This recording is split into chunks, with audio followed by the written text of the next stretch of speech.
La baie de Guanabara, une image de carte postale qui fait la renommée de Rio de Janeiro à travers le monde. Mais à y regarder de plus près, voici le triste visage qu'elle offre aujourd'hui.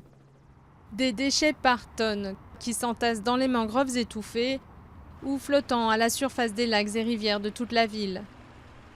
Et une eau sombre qui vient s'échouer sur le sable.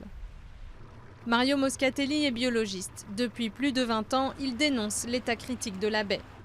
Encore un autre réservoir d'eau. En hélicoptère ou en bateau, il montre comment près de 70% des égouts de cette ville de plus de 6 millions d'habitants se déversent chaque seconde dans la baie. Il y a quelques mois, une super bactérie résistante à la plupart des antibiotiques avait été retrouvée, cette fois-ci tout près du site de compétition prévu pour les épreuves de voile.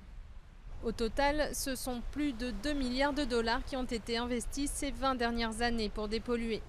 Rio et les villes voisines traitent actuellement 49% des eaux qui se déversent dans la baie.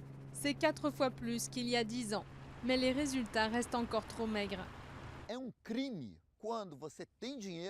C'est un crime quand vous avez de l'argent de si mal l'utiliser. Et le programme de dépollution de la baie de Guanabara, c'est l'exemple même de l'impunité dont bénéficie le mauvais homme politique et le mauvais administrateur public. Pour les Jeux Olympiques, les autorités de Rio avaient à l'origine promis de dépolluer les eaux de la baie à 100%, puis à 80%. Elles admettent aujourd'hui qu'elles arriveront difficilement à remplir cet objectif. Et malgré tout, le comité organisateur l'assure, tout sera prêt au moment voulu. La baie de Guanabara est en cours de traitement.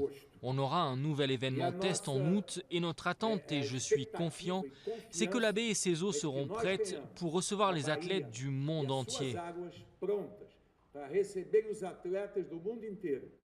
L'an dernier, la ville organisait son premier événement test grandeur nature dans la baie.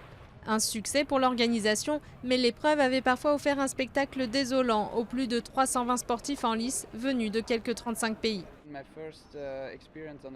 Pour ma première expérience à l'eau, j'ai vu flotter une grande chaise en bois.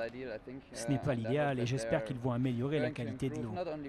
Pas seulement pour les Jeux Olympiques, mais aussi pour le long terme. Un deuxième événement test aura lieu cet été.